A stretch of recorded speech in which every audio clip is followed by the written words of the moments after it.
What's up guys, today I'm going to be doing a quick overview on my Marui Glock 17.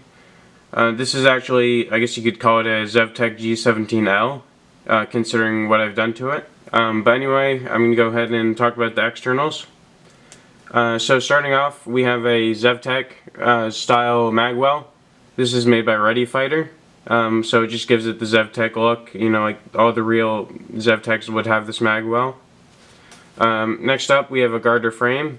This isn't just like an aesthetic upgrade, but it's actually more of a durability upgrade, since the front post, which is around right here, that'll break off on stock TM. I actually have an example of that right here. So here's the frame I was talking about. As you can see, there is no more front post. Let me just get some light so you can actually see it.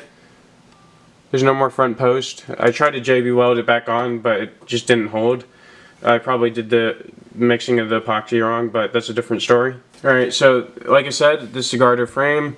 Right here I have Ready Fighter ZevTech style mag release, just again to complete the look and make it look as real as possible.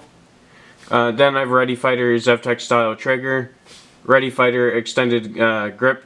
It's not a laser grip, I got that on an Instagram comment. This is just a grip extender so you get a better grip on the gun. Alright, so next up we have the slide. This is a Nova/Prime G17L ZevTech style slide.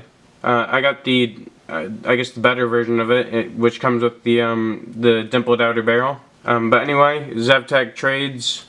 Comes with fiber optic front sight. Pretty standard rear sight. It doesn't have any dots or fiber optics, but I still like it. Alright, so let's go ahead and take a look at the internals.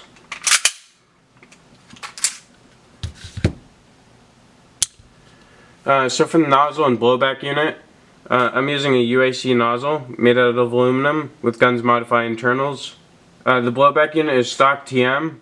The reason why I did that is because I'm using a Guns Modify Zero hammer, and that will damage aluminum aftermarket blowback units. So I left this stock so it doesn't get damaged. The other reason why I left it stock is because I couldn't fit any of my other blowback units in there. I could not fit a UAC, a Guns Modify, or an AKA. So I'm pretty sure you have to do some modification to get it to fit, which I'm not going to do because I don't want to damage or alter the slide.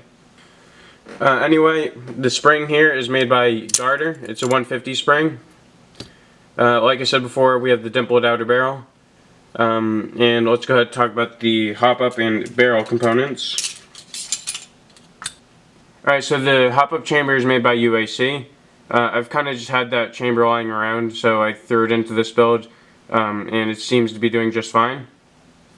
The barrel is made by Falcon, and it's a 603. If I had more money at the moment, I would just switch it to a PDI 601, because that would give me more FPS and consistency. I also threw some tape around the edge of the barrel, just to make sure it's stabilized against the outer. I don't know if that actually helps, but you know, it doesn't hurt to do it. And the hop-up bucking is made by Maple Leaf, and it's the Monster 50. Alright, so moving into the frame, it's made by Gardner, like I said before, and all the accessories are made by Ready Fighter. Alright, so as for the hammer I'm using, it's a Guns Modify Zero hammer version 4. Now I typically don't like using these hammers, especially with aluminum blowback units, but I think it's okay to use them with TM blowback units because the material is a little stronger than just plain aluminum. But anyway, the reason why I don't like using them with aluminum blowback units is because, I'm going to do a little demonstration here, is because when your Zero hammer contacts your blowback unit like that, and it strikes it over and over again, it will create a little rut, as you can see here. You can see all that metal that's just gone away due to the hammer hitting it over and over again. And what happens is it'll damage your blowback unit, as you can see just there, and it'll also continue through and hit your nozzle, and it'll cause efficiency problems as well as gas problems. So that's one of the main reasons why I would never use a Zero hammer with aluminum blowback unit. So that right there is the reason why I use Action 8mm bearing rotors on all of my Glock builds, excluding this one. And that's just because the Zero hammer damages your blowback unit. It's worth noting that this only happens with the version 4 rotor, because the version 4 is made out of steel. I've never had any experience with the version 3, 2, or 1s, so I can't really comment on that. All I know is the version 4 does the damage. Alright, so moving on to one of the last things is the trigger bar. This is made by Guns Modify and it's made out of steel. That way it doesn't bend, like, for example,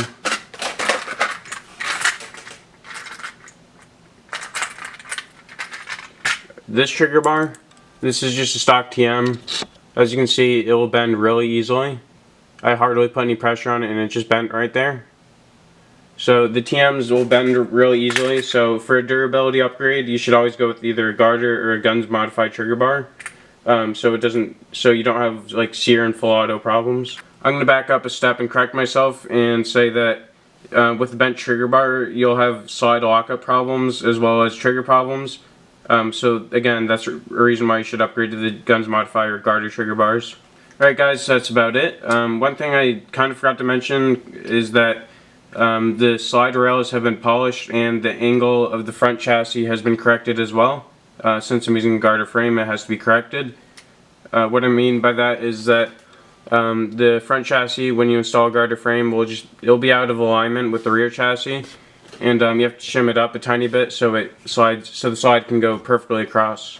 But like I said, that's going to be about it. I hope you enjoyed watching, hope you learned something, and as always, please rate, comment, and subscribe.